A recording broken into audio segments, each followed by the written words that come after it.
Now I just gotta send Detective Rydell to bring me the gold Coach has. Then from here, we will be the kings of Forex. I swear, Cass could never.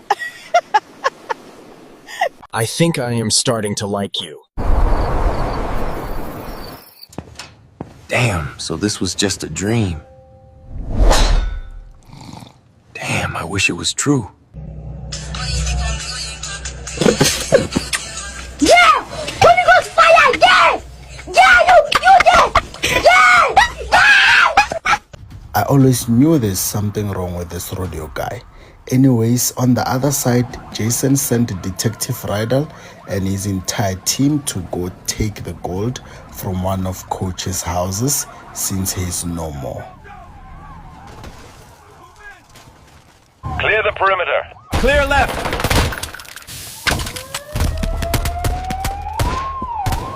Move forward! Clear. Go, go, go! We found it. Good evening. Tonight, SAPS raided this billionaire's mansion where officers uncovered a hidden safe room filled with gold bars worth $6 trillion. It is alleged the owner used the gold bars to control and manipulate the Forex market so retail traders could blow their trading accounts.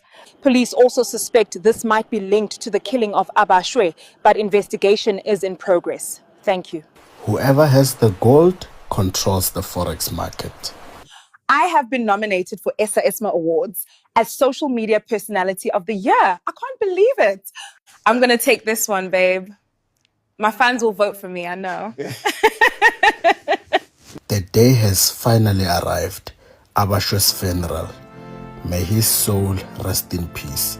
And people did attend in numbers. We have quite important figures who attended the funeral, but some couldn't make it. The reasons why? Only God knows. Anyways, as far as the public knows, the funeral went well and Abashwe has been buried successfully. And here are some of the public figures who managed to attend the funeral in style.